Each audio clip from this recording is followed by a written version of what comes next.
Okay, good morning, everybody. Would you please stand? And let's sing together. Let it be a dance.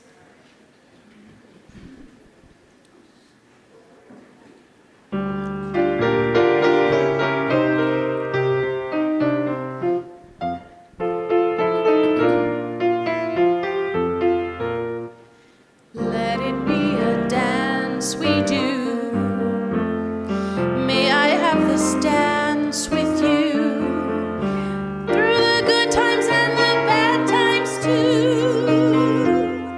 Let it be a dance. Let a dancing song be heard. Play the music, say the words, and fill the sky with sailing birds. Let it be a dance.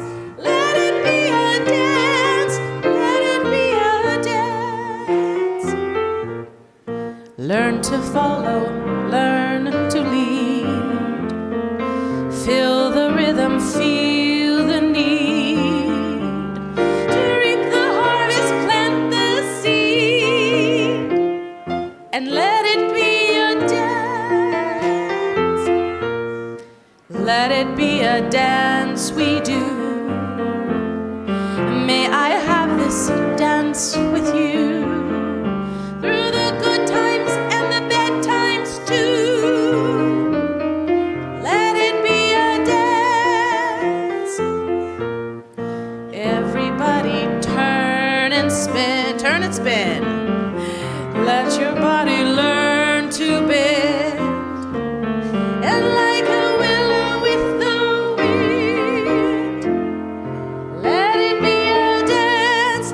Let it be a dance. Let it be a dance. A child is born, the old must die. A time for joy, a time to cry. Take it as it passes by, and let it be a dance. Let it be a dance we do. May I have this dance with you through the good times and the bad times too. Let it be a dance. Morning star comes out at night. Without the dark, there is no light. If nothing's wrong, then nothing's right. So let it be a dance. Let it be a dance. Let it be a dance. Now let the sunshine, let it rain. Share the laughter, bear the pain.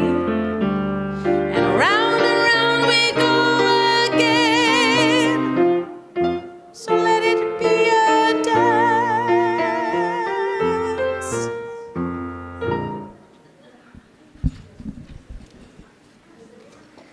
Thank you. Wonderful start to our service. Good morning, everyone. Great to have all of you here. Welcome to the Unitarian Universalist Church of Spokane, where we join together to create a nourishing, liberal religious home and to champion justice, diversity, and environmental stewardship in our wider world. Or as we like to say in short, to create community, find meaning, and work for justice. I want to also welcome each and every one of you to this space. All that makes you who you are, all of your unique beliefs and background and lifestyle and differences and everything that helps make you who you are is welcome here today. That includes those of you who are in the room with us, as well as the many of you who are live streaming with us today. So great to have all of you too. By the way, those who are live streaming with us, I don't know what it is, but this one section that's the only section you can see is the only section where nobody's sitting, so that's okay. You can go over there and fill it in. No, you get to see, we want the folks that have the back of your heads, the loveliest back of the heads to be best. So, look at you, thank you. Hey, there we go. That's very nice of you. Thank you. I used to get that during COVID. It was just, I think Todd and I were the only ones in here. Right, Todd? Two Todds during COVID. And we were doing the live stream, and the place was empty, and people used to come and say, can't you fix it so those cameras don't show the empty room? I said, but the room's empty. It's COVID. Okay, anyway, enough of that. Okay, I don't have anything to actually say. No announcements this morning. So would you guys like to take, now that you're all comfortable, would you like to get up and say hi to each other? Do that.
Okay, thank you all for that. Sorry to interrupt, but as always, there's more opportunity to visit following our service during our social hour. You'll find, for those who are visiting, there's coffee and tea behind that wall there, and I think are there still some cookies and whatnot?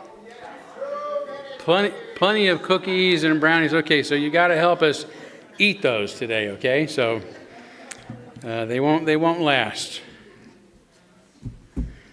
Great. All right. So where are we doing? We're lighting our chalice? Yes, we want to get back to our service by lighting our chalice, one of our important rituals here, because this is the symbol, as you hear me say each Sunday, of our unity and our solidarity, of our openness and our inclusion, our community and our individual uniqueness.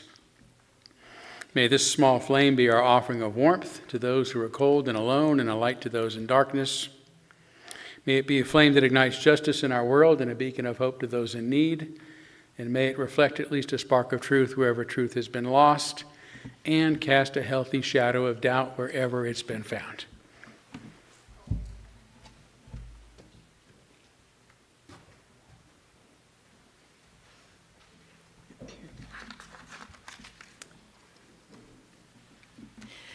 Our opening reflection is adapted from a poem which appears in my book, which was just recently published, Paper Boat. It is one aspect of letting go, which is the theme of Todd's sermon today. Letting go. The petals of a bud must let go and release themselves into blossom, just as we humans must release ourselves from our own self-induced restraints, letting go into self-forgiveness and awareness. To begin once again, we must let go of the held breath and the fears of ambiguity. We must befriend uncertainty.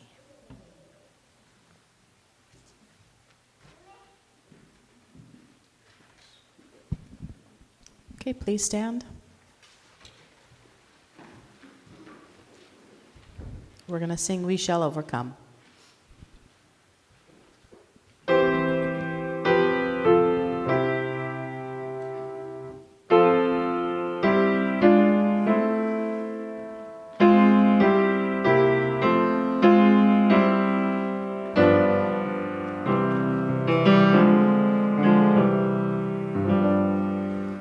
We shall overcome. We shall overcome. We shall overcome someday.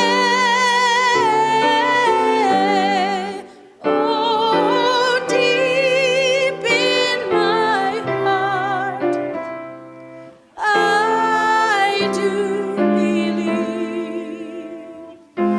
we shall overcome someday.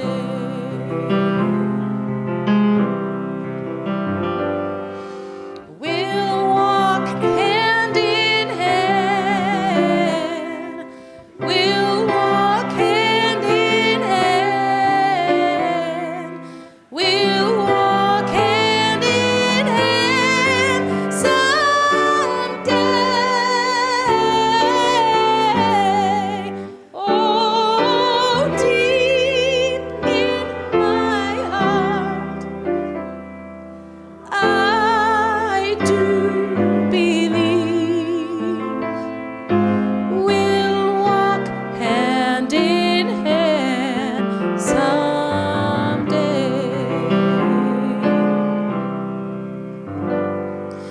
And we shall live in peace. We shall live in peace. We shall live in peace someday.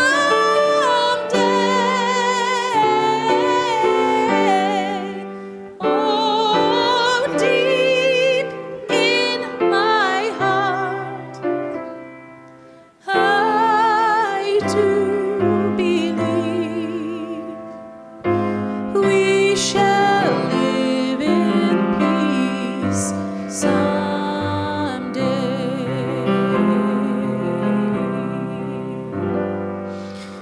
We shall overcome. We shall overcome. We shall overcome someday. Oh, deep in my heart, I do believe we shall overcome someday.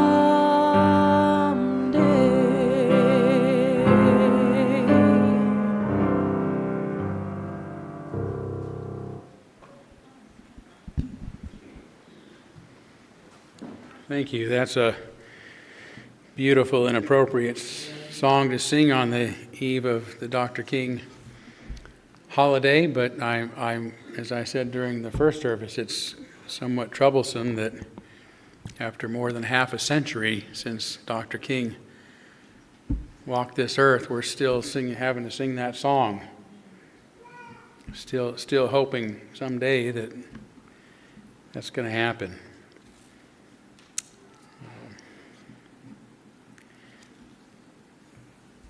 And I still believe it will, but gosh, things seem difficult right now, don't they? This is our period in which we kindle our candles of care for those who are most on our hearts and minds, and for far too long now we begin each Sunday by kindling a candle on behalf of the people around the world that are suffering from war and violence, the people of Ukraine and Russia and Israel and Palestine people, Iran now, people in Darfur and South Sudan, people in our own country, immigrants, whether they're here legally or not, and now ordinary Americans having their homes invaded and having to face a militant government that is sending troops into our cities, calling us terrorists for protesting that kind of illiberal, undemocratic, un-American behavior. So we've got a long way to go.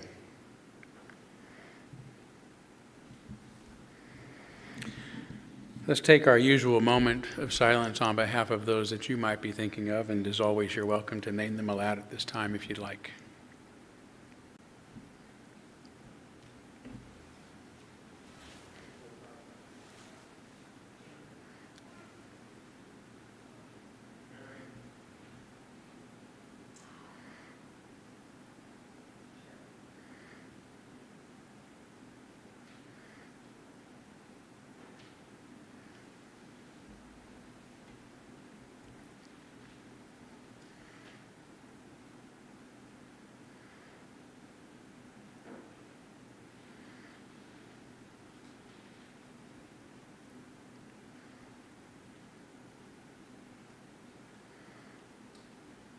Those named aloud and those embraced in our silence, and all those who are suffering in our world at this hour, we hold in our community with compassion.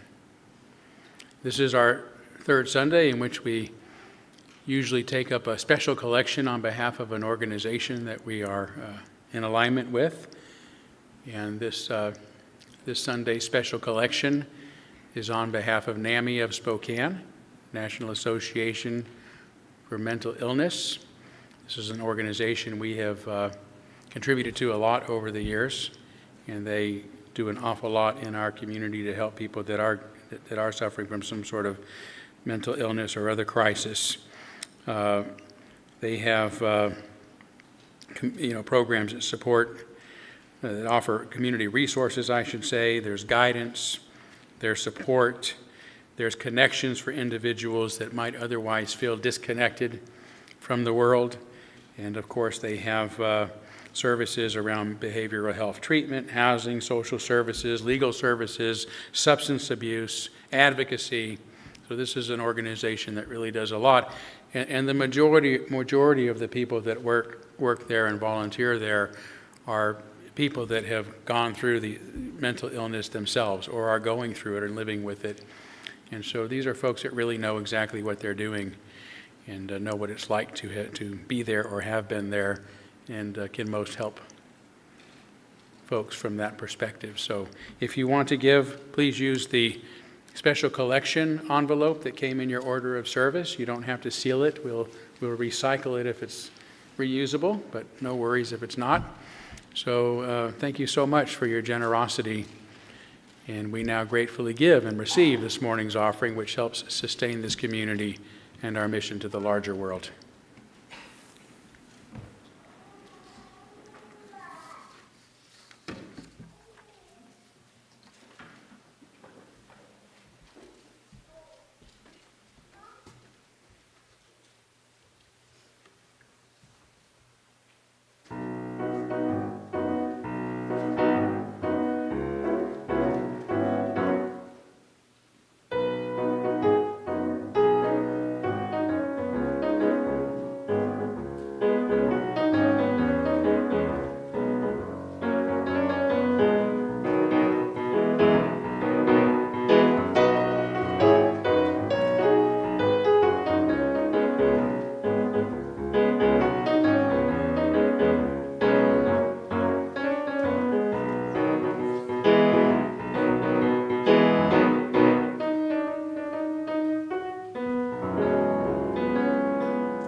incredible. Like, just incredible. Welcome. It is the third Sunday of the month, which means it's Reading Across the Lifespan Day, particularly in RE, but for all of us. So I'd like to welcome any child or young at heart person who wants to come forward if you want to, but we are going to head back out after my story to go to RE and choose some books. If you're new to us, Reading Across the Lifespan is a program we started a little over a year ago where our kiddos choose a book and take it home and are working on building their home libraries. And I am going to share a story today that I wrote a few days ago, and I didn't realize until after I wrote it and was reading it again that it is a little bit autobiographical, but not necessarily with the main character who is 8 years old, but all of the well-meaning adults too in this story. So have a good listen and see if you recognize yourself in any of these. Also, if you'd like to support Reading Across the Lifespan, we do have some bookmarks on sale in the back. And we would just love any donation, and all of those funds would go to purchase books, new and used books for the kiddos in our RE program.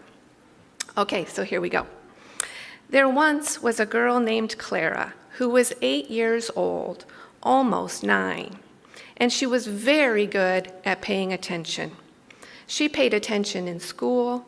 She paid attention when adults talked. She paid attention to the things her friends said. She paid attention to her parents. She paid attention to the rules and instructions, and especially to things people said she should do. Clara liked doing the right thing. She lined up her shoes by the door. She made her bed in the morning. She closed the drawers and the cabinet doors that she opened. She remembered to say please and thank you. She even mostly did her daily chores without having to be reminded. When Clara wasn't busy with such matters of consequence, she really liked to read books. At least she thought she did. The trouble was, Clara was surrounded by people who cared very much about what she read. Her favorite teacher leaned down one day and said, "You're an advanced reader, Clara. You really should choose books in the 800 Lexile range to offer you the right challenge for comprehension and skill growth in speed and accuracy." Clara nodded. Her loving grandmother smiled and handed her a beautiful classic and said, "This was my favorite when I was your age. You really should read it too." Clara nodded. At church, someone knelt beside her and whispered kindly, "Be careful about reading what you shouldn't. You really should read books that teach you important lessons." Clara nodded. At the library, a well-meaning grown-up glanced at her pile and said, "Oh, you don't want that one. You really should try this instead." Clara nodded. She always nodded. She carried her books carefully. She stacked them neatly. She even opened them each night and turned a few pages. But something strange was happening. The more people told Clara what she should read, the harder it was to feel excited about reading at all. She wasn't rebellious. She wasn't being stubborn. She was trying very hard to be good. Still, when she lay in bed at night, surrounded by books chosen by everyone else, her eyes drifted to the corner of the room where one small dog-eared book waited quietly on the shelf, the one no one had suggested, the one no one had noticed, the one she hadn't been told she really should read. Clara knew exactly which book it was. She had found it months ago, almost by accident, at the library. It wasn't flashy. It wasn't on a display table. No one had recommended it. But when Clara picked it up, something small and warm had stirred inside her chest. She hadn't known what to call that feeling at the time, so she had put the book back on the shelf. Now, lying in bed, she felt that same warm flutter again. It wasn't a loud voice. It didn't say award-winning or bestseller or classic. It didn't say important or challenging or good for you. It didn't say should. It was a quiet voice, a curious voice. It simply asked, what happens next? Clara slipped out of bed and reached for the dog-eared book. She told herself she would read just one page, just to see. But one page became two, and two became a chapter. And before she knew it, Clara was no longer thinking about reading at all. She was inside the story. The room disappeared. The list of rules disappeared. Even the word should disappeared. For the first time in a long while, reading didn't feel like something she was trying to do correctly. She wasn't doing it for a score or to impress someone or because someone else said, you really should. It felt like something she was doing happily. The next morning, Clara packed her backpack carefully. She still carried the books everyone had given her. She still listened politely. She still nodded. But tucked between the others was a small dog-eared book. Clara didn't explain. She didn't argue. She didn't make a speech. She didn't need to, because Clara had learned something important, something no one told her. She had learned that her own quiet voice mattered, that curiosity could be trusted, and that choosing for herself didn't have to mean choosing perfectly. There are many good books in the world and many good reasons to read, but the book that turns you into a reader is the one you choose by listening to what makes you curious. Sometimes that choice leads to a favorite, sometimes it doesn't, and even then, you've learned something important. All right, please sing us out. I'm going to sing us out.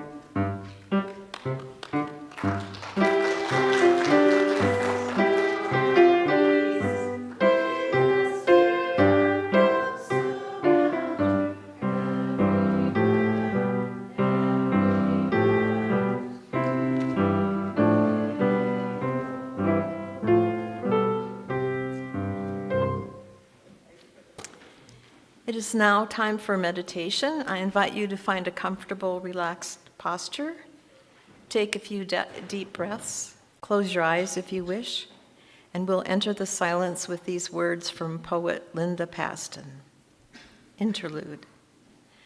We are waiting for snow, the way we might wait for a train to arrive with its cold cargo. It is late already, but surely it will come. We are waiting for snow the way we might wait for permission to breathe again. For only the snow will release us. Only the snow will be a letting go, a blind falling towards the body of earth and towards each other. And while we wait at this window, whose sheer transparency is clouded already with our mutual breath, it is as if our whole lives depended on the freezing color of the sky, on the white, soon-to-be fractured gaze of winter.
with each passing day.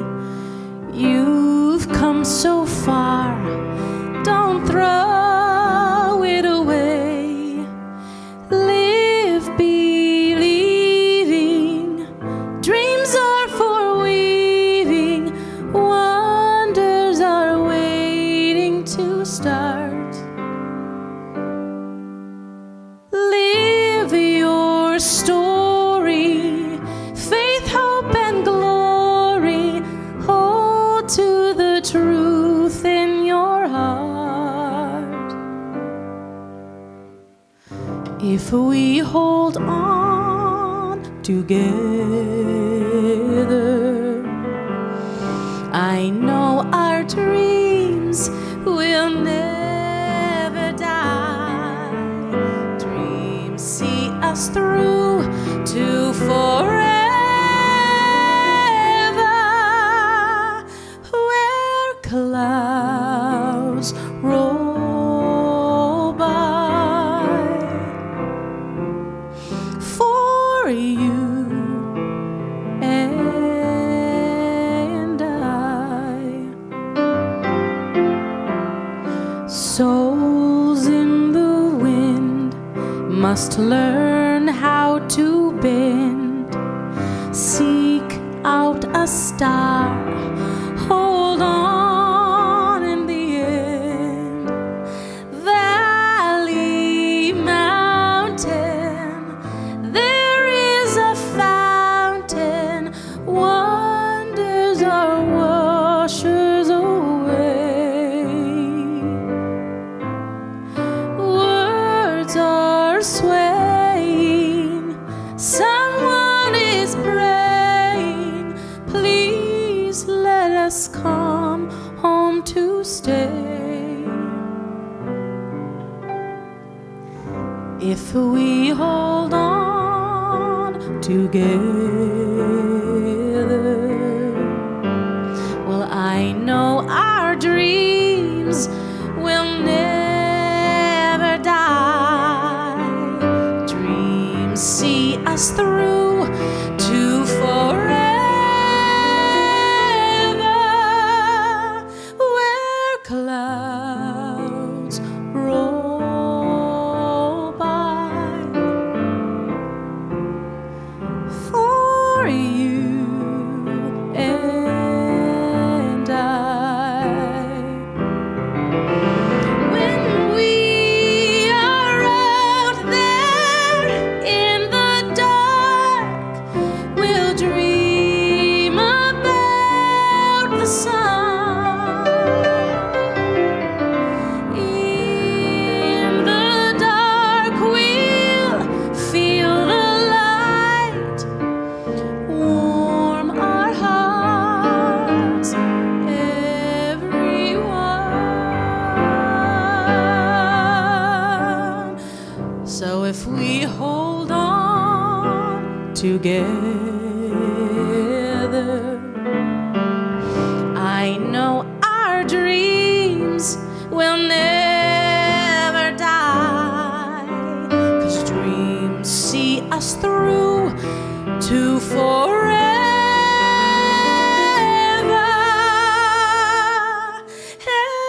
as high as souls can fly. The clouds roll by for you and I.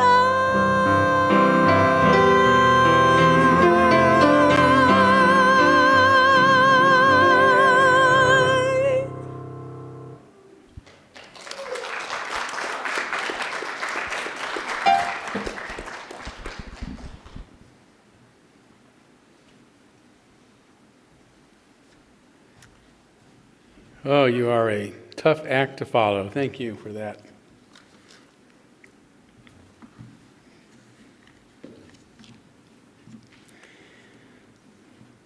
Among the most valuable lessons that I learned during my ministerial training is the importance of being a non-anxious presence, especially when I'm with those facing dire circumstances, like a devastating accident, a fatal diagnosis, a sudden and unexpected death of a loved one.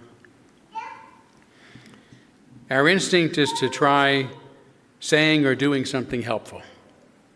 But under such circumstances, there's nothing that we can do or say to make the trauma of the moment go away.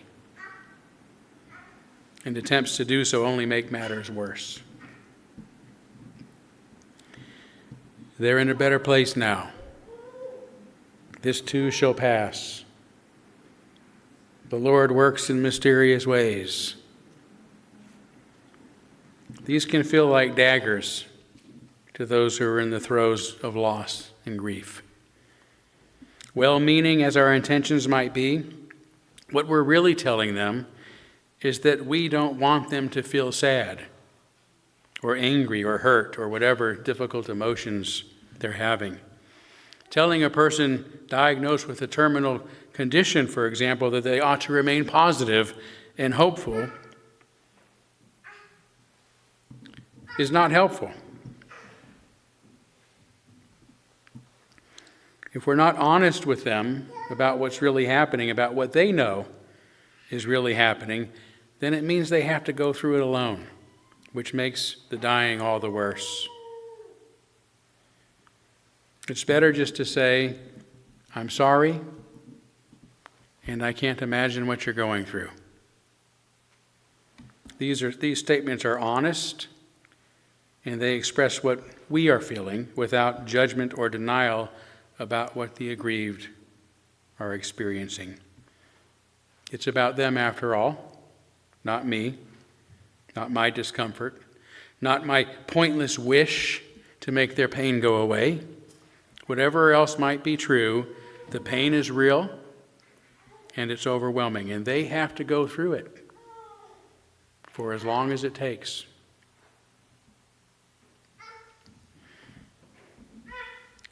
Understanding this is key to being a non-anxious presence. Knowing that we have entered into a traumatic and tragic situation and that there is nothing that we can do or say to make it better. Yet as friends, as family, as a minister, we must and want to be there for those that are going through some of the worst circumstances of their lives. But in doing so, we knowingly enter into a space where we are helpless and vulnerable, becoming what feels like a pointless lump on a log. To be the non-anxious presence that we need to be, however, means accepting that we are helpless and we must resist the urge to do something to ease their pain. It is only then that our presence, paradoxically, becomes meaningful and helpful. A steady, quiet presence who is there if needed, there to listen, there to bear witness to the pain and grief that others are experiencing, showing them that they are not alone, while having said little more than, I'm sorry, I can't imagine what you're going through. I'm even hesitant to say that I'm here if you need me, or let me know if there's anything that I can do, which again suggests that I have the ability to make things better, and it puts the burden on them to reach out to me. That is to make me feel useful and therefore better. But again, it's not about me. A 39-year-old suffers a fatal heart attack. A father and his 2 children are killed by a drunk driver. A man my age is given only months to live after being diagnosed with pancreatic cancer. A woman feeling a little off soon discovers that she'll be dead within weeks. A child drowns. A teenager commits suicide. Another is killed on a motorcycle. A 6-month-old baby falls off the bed and breaks its neck. these are some of the worst circumstances that I've been present for as a minister. And though they were never about me, there is a cumulative impact of being in the midst of such pain and grief that lingers with me. It shapes me. It becomes part of my life experience. As a minister, I've also tried to remain a non-anxious presence for our congregation as a whole. Talk about cumulative impacts. There were 14 deaths in our church during my first year here, my first week as your minister.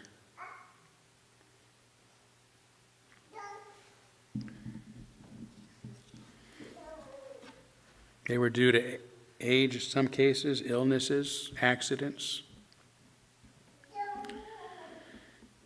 It's felt similar just these past couple of years, as so many of our matriarchs and patriarchs have left us, sometimes only within days or weeks apart. And that much death takes a terrible toll on our community.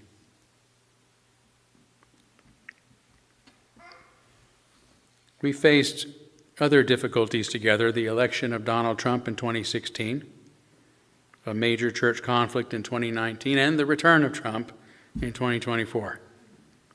And through it all, I've worked to remain a non-anxious presence, even though inwardly I have felt much anxiety over these events, as much as anyone else, more in some cases. The secret to this, as the saying goes, is to accept the things I cannot change.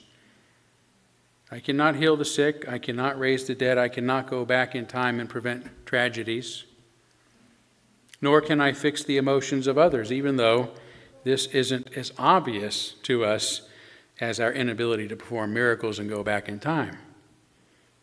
A lot of us think we can fix the emotions of others. So in addition to accepting the things I cannot change, we must face the circumstances and challenges before us. We cannot change who the president is, no matter how much we disagree with his actions or policies, nor how much they are impacting our lives and the lives of others. We cannot force the Congress, the Senate, the Supreme Court to uphold the Constitution that they are sworn to defend. We cannot avoid the chaos that this administration is causing in our country and around the world. We cannot know when or even if it will end, nor what damage will be in the aftermath of this social of our time, especially as liberals, as it feels as if our democracy itself has been in a terrible accident, is now in critical condition, and we don't know if it will live or die. Many of us are in shock, fearful of the worst, and already grieving the loss of the society that we once believed would always be with us. My advice is, again, to let those feelings be. Lean into them. They will come and go, and they will come and go again and again. Trying to control our feelings is like standing on the ocean shore and trying not to get wet. The waves move in and out of their own accord. They wash over us, overwhelm us. They recede in time before returning again. Better to accept them knowing only that they will eventually subside with the changing of the tide. Among the most surprising emotions for those in grief are the waves of joy and laughter that sometimes come in the midst of terrible circumstances, or sometimes having no feelings at all, feeling as if everything is entirely normal. And this confusing sensation can compound the situation with additional feelings of guilt. How can I feel happy? How can I feel nothing at all at a time like this? The same is true for us as a society, especially again for the liberal-minded who greatly value the principles upon which our democracy is founded in perfect a union as it has always been. For much of the time since first announcing his candidacy in 2015, Donald Trump has been the main headline in our lives, almost daily. It's as if we've been stuck in an unending reality show whose star is working to create as much upheaval, suffering, and chaos as possible. After 11 years of it, we're extremely fatigued by the barrage of daily disturbing headlines. We can try avoiding them for a while, but we can't really escape the reality that we're in. Eventually, we have to face what's happening. We have to acknowledge this isn't just a show. When we do, when we are better able to allow the difficult emotions to come and go, while also continuing to live and to do what we must, sometimes feeling like everything is completely normal.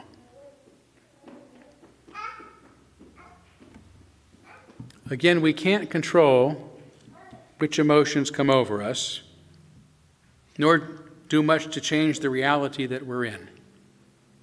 But we can control our response to those emotions and how we react to our circumstances.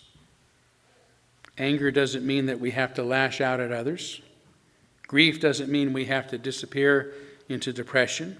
Facing reality doesn't mean that we have to simply accept the way things are, that we can't make things better. We can control our attitude to some extent. We can control our actions and our reactions regardless of what we're feeling. We can do what we can to support our loved ones and our friends and to serve the grander purposes of our community, society, and of life itself. Rather than protesting against what we dislike, we can demonstrate those values that we do believe in.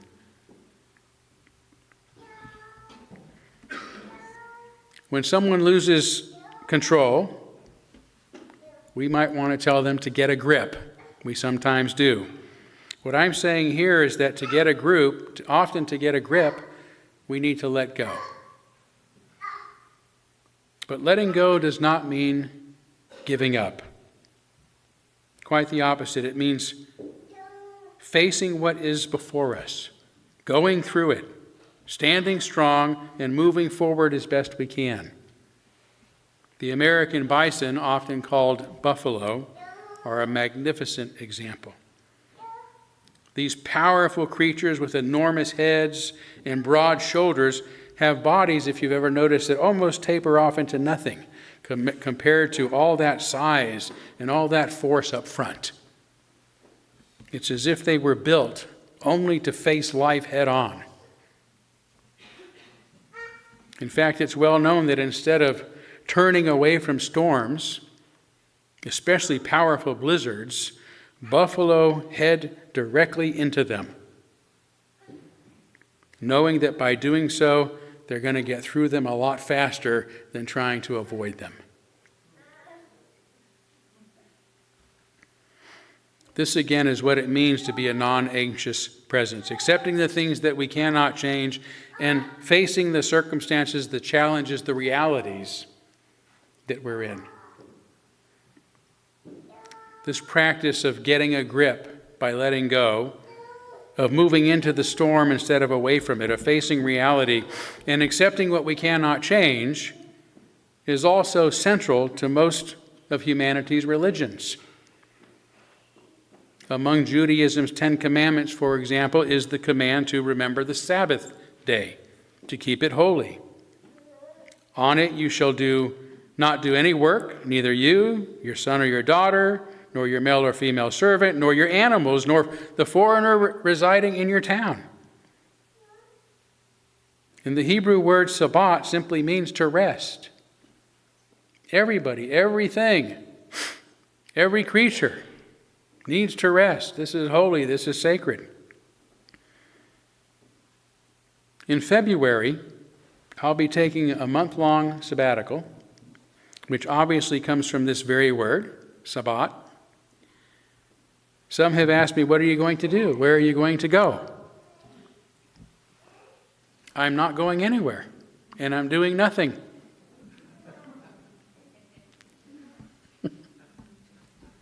Because that's what a sabbatical is for. Which is why I prefer to rest, like the earth itself at that time, in the coldness and darkness of the months. In Taoism, Wu Wei, which means doing nothing, is similar to Sabbat, sitting quietly, doing nothing. Spring comes and the grass grows by itself, an old Chinese proverb goes. In fact, the Chinese pictograph for busy is symbolized by two characters meaning heart and killing. Busy is heart killing.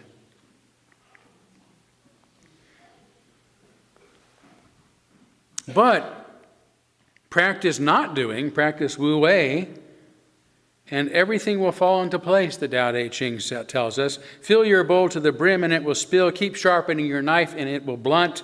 Tao never acts, yet nothing is left undone.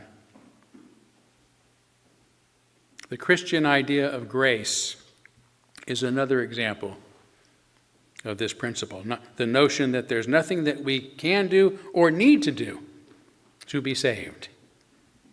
Look at the birds of the air, Jesus is reported to have said. Consider the lilies of the field. The birds do not sow, harvest, or store away, yet they are fed. The flowers do not toil or spin, yet they are clothed. Yet even Solomon in all his glory was not arrayed like one of these. There are other examples, including ancient myths about the necessity of winter, those cold, dark months, when even the earth rests and our need to rest along with her. But I most prefer the way the principle is treated by the Stoic philosophers. The ancient Stoic philosopher Epictetus began his handbook with a simple sentence.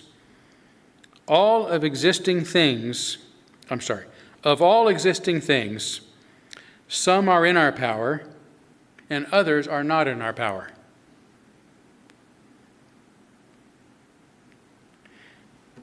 This seemingly simple statement is what is referred to as the dichotomy of control, which may seem obvious, but what isn't obvious is knowing the difference between what is within our power and what is not within our power. Acknowledging this dichotomy then requires us to try to distinguish the difference, because too often we tend to obsess about the things that we can't change and ignore the things that we can. This is a significant point because it can mean the difference between being an anxious or a non-anxious presence, not only in the lives of others, but in our own lives. It doesn't make a lot of sense worrying about matters that we can't do anything about, especially when such worry detracts us from changing the things we can, addressing the things we can. I'm sure you're familiar, maybe you don't realize it or not, it was Loren Eiseley's famous anecdote from his 1969 essay, The Star Thrower. You probably heard this, I'm sure. An old man is walking on the beach when he notices a boy throwing washed-up starfish back into the sea before they get dried up by the hot sun. But the beach goes on for miles and miles, he tells the child.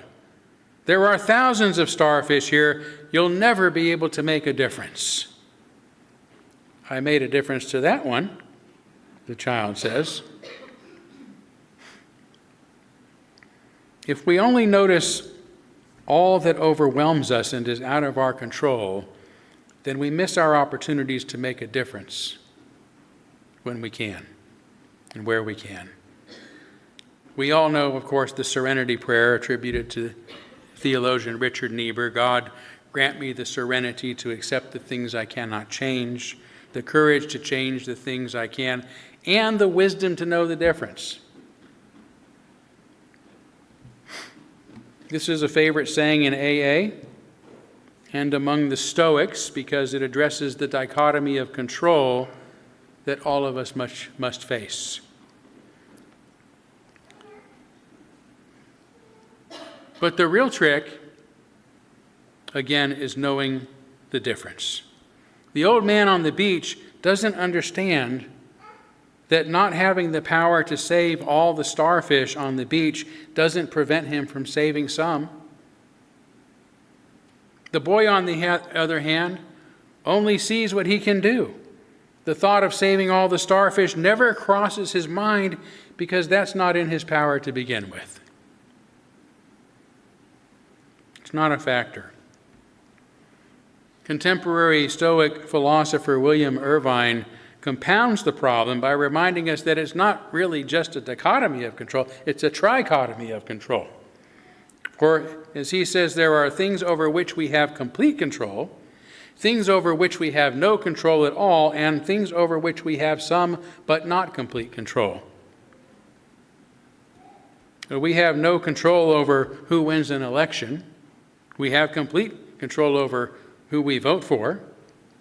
So there's no sense worrying about either of those. No sense worrying about the things we have no control over, nor the things we have complete control over.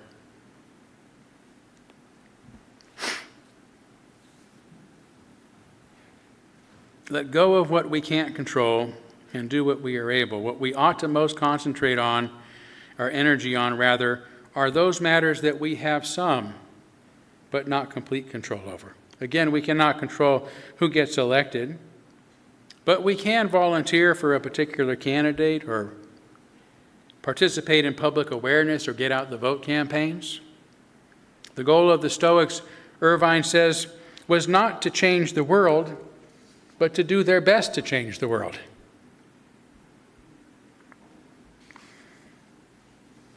And I'm going to compound Epictetus's original dichotomy and the trichotomy, Irvine's trichotomy of control, by further adding a fourth component. There are some things in our power to control that we should not control.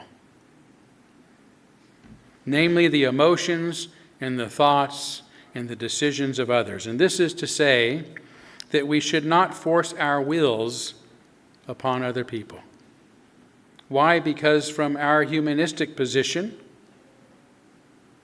as liberals, it's unethical, using others as a means to our ends, rather than respecting their freedom and their autonomy as individuals, and to have the right to choose their own ends and their own purposes is unethical. And this goes back to where we began, being a non-anxious presence. If we respect others, we have no need to change or control their emotions, nor to prevent them from facing the storm that they must walk through. What is within our power, and thus in our arena of responsibility, is to simply be present with them, even if it is only to bear witness to what they are going through so that they know they are not alone. To be a non-anxious presence in an anxious world is not to be passive and indifferent.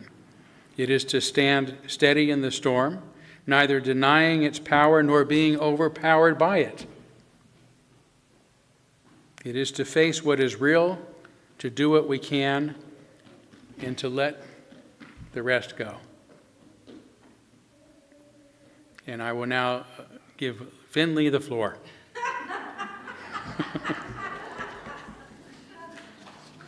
Thank you. Finley, come here, baby. Come here. Come here.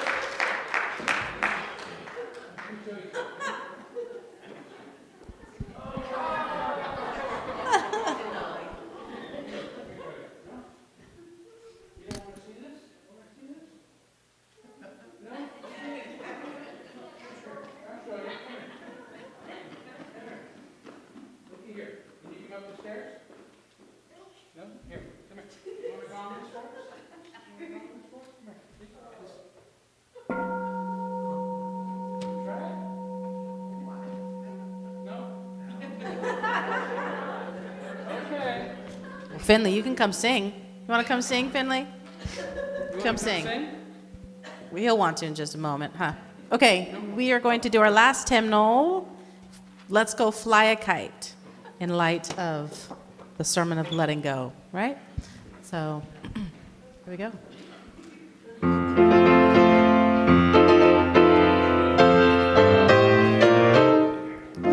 With tuppence for paper and strings, you can have your own set of wings. With your feet on the ground, you're a bird in a flight. With your fist holding tight to the string of your kite. Oh, let's go fly a kite up to the highest height. Let's go fly a kite and send it soaring up through the atmosphere, up where the air is clear. Oh, let's go fly a kite. When you send it flying up there, all at once you're lighter than air. You can dance on a breeze over houses and trees, with your fist holding tight to the string of your kite. Oh,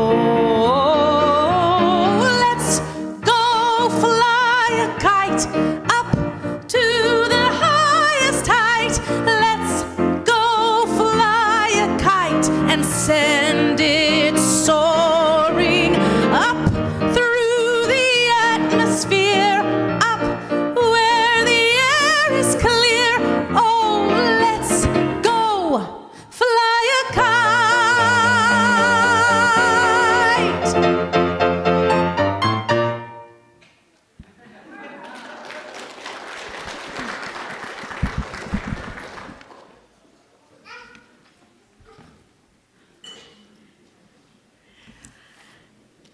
Our benediction today is from Harold Laux.